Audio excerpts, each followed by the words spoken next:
La tendance est toujours dans le rouge à la mi-journée sur le CAC 40 au sein d'une séance qui sera marquée par la prudence des investisseurs avant la publication des minutes de la Fed ce soir. Des minutes qui seront suivies de près alors que les craintes inflationnistes sont toujours présentes sur les marchés. Si Jérôme Powell, le président de la Fed, a tenté lors de ses dernières prises de parole de rassurer les investisseurs en expliquant que le sujet d'un éventuel tapering n'avait pas été débattu lors de la dernière réunion de politique monétaire de la Fed, les investisseurs semblent vouloir en avoir le cœur net. L'éternelle question sur les marchés en ce moment étant si l'inflation progresse trop rapidement et de manière trop durable, est-ce que cela n'obligera pas de facto la Fed à revoir sa politique monétaire et donc à créer un environnement moins accommodant pour les marchés financiers? On note d'ailleurs dans ce contexte que le rendement obligataire à 10 ans aux États-Unis reste à un niveau élevé, à savoir aux alentours des 1,65% aujourd'hui. En attendant, les investisseurs ont pu prendre connaissance de quelques statistiques ce matin et notamment l'inflation qui s'accélère justement en zone euro et qui progresse de 1,6% au mois d'avril sur un an après une progression de 1,3% au mois de mars sur un an également. Une progression des prix liés au prix de l'énergie qui ont affiché une hausse de 10,4% sur le mois en rythme annuel. Au Royaume-Uni, l'inflation a elle plus que doublé de son côté au mois d'avril et ressort à 1,5% contre 0,7% au mois de mars, un niveau qui est lui légèrement au-dessus des attentes. On note également rapidement aujourd'hui qu'aujourd'hui mercredi signe la nouvelle étape du déconfinement voulu par Emmanuel Macron avec notamment la réouverture d'un certain nombre de commerces. Une réouverture qui a assez peu d'impact sur les foncières en bourse qui reste en léger recul à la mi-journée.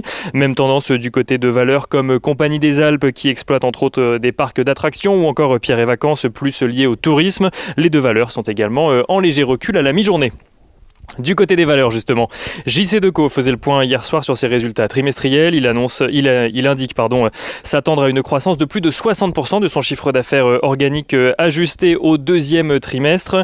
Un chiffre d'affaires qui viendra compenser le recul de près de 35% de son chiffre d'affaires donc au premier trimestre.